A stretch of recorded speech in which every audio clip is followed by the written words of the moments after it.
ba kung saan gawa ang araw? Sa apoy? Sa lava? Gawa ito sa gas.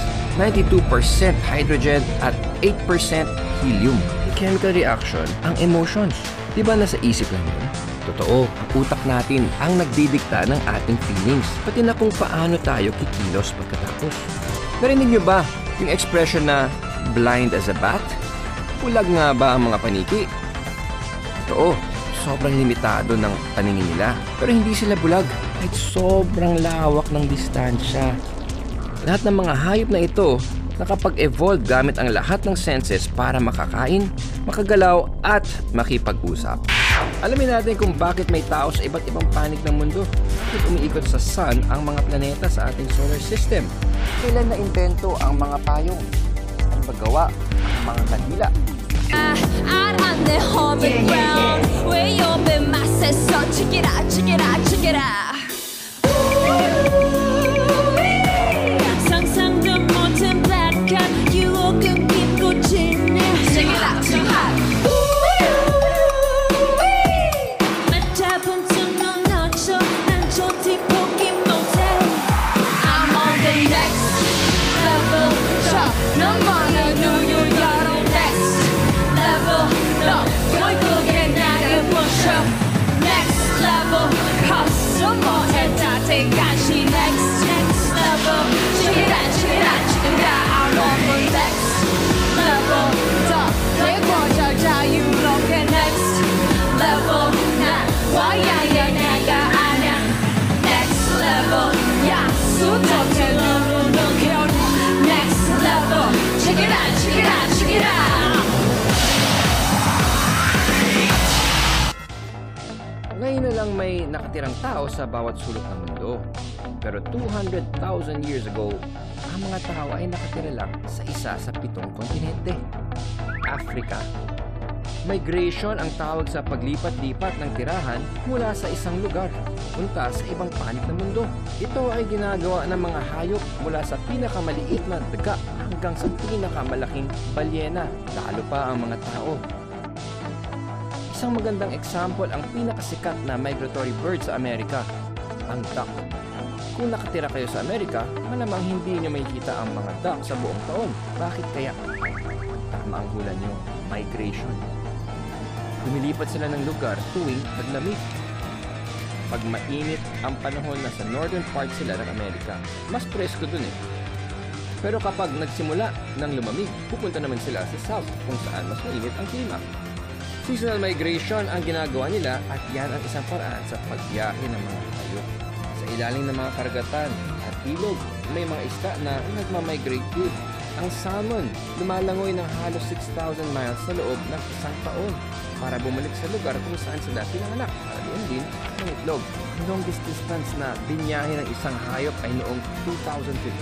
Isang gray whale ang nakakuha ng world record para sa seasonal migration. 22,527.5 kilometers in 172 days. Ang ating mga ninuno ay tumira sa Olduvai Gorge sa Tanzania, kung saan nahukay ang ilang sinaunang man-made tools. Ang mga taong tumira rito ay nakagawa ng tools mula sa bato, pero ito ay marupok at hindi matalas, kaya hindi tumatagal. Importante ang tools sa mga sinaunang tao dahil hindi pa sila marunong magtanim, kailangan nilang mag-hunting.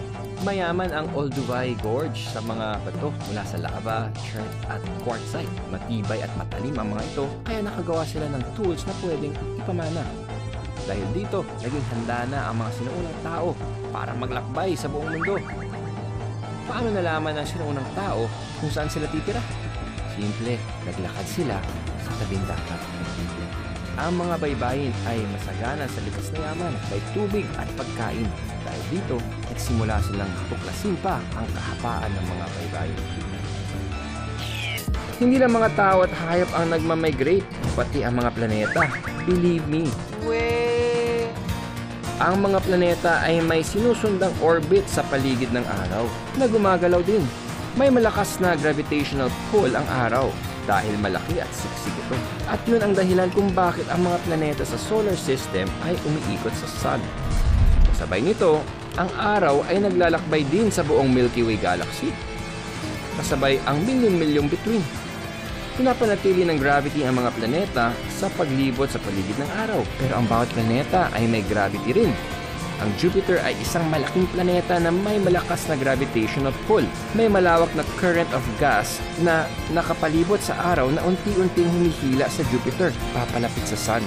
Ang resulta nito, ang ibang mas malayong planeta tulad ng Saturn at Neptune ay lumalayo sa sentro ng ating solar system dahil hindi na sila nahihila ng malakas na gravity ng Jupiter. Hi believers! Alam niyo bang 4,000 years nang ginagamit panangga sa ulan ang payong? Ang mga sinuunang payong ay natagpuan sa Mesopotamia at mas ginagamit ito noon bilang proteksyon sa sikat ng araw kaysa sa ulan. Gawa ang mga payong noon sa palm leaves, papyrus at peacock feathers. Ang bigat!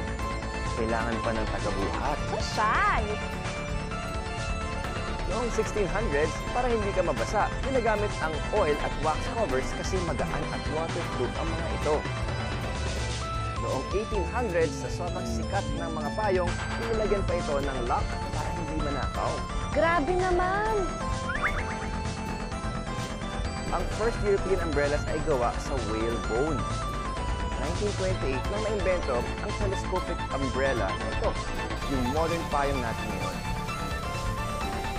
Proteksyon sa ulan ang umbrella, pero yung word na umbrella ay mula sa Latin word umbra, meaning shade or shadow. Yun ang origin story ng payong. I believe. Pag-usapan muna natin ang origins ng kandila across the globe. Iba-ibang lugar, iba-iba din ng paraan kung paano naimbento ang kandila. Sa ancient China, gawa ito sa whale fat. Sa Rome, gawa sa beef fat.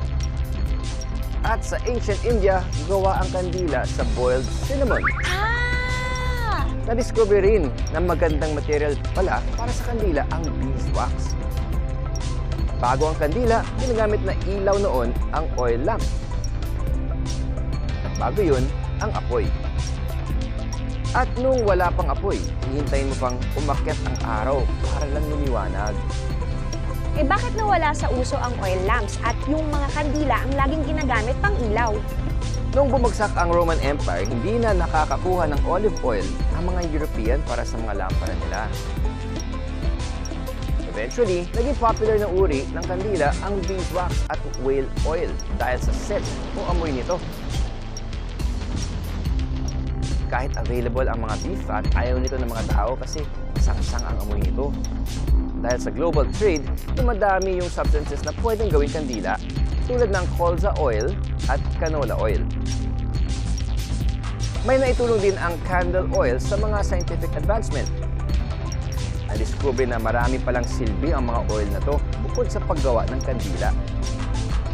Example, ginamit na coating ng ships ang colza oil para maging buoyant at lumutang ito sa tubig. Madami ring candle oils ang ginagamit bilang biodiesel fuel. Pwede itong gamitin para bigyan liwanag ang isang buong bahay. Sabi nga ng iba, candles light up our world. I believe! Tayo'y magsaya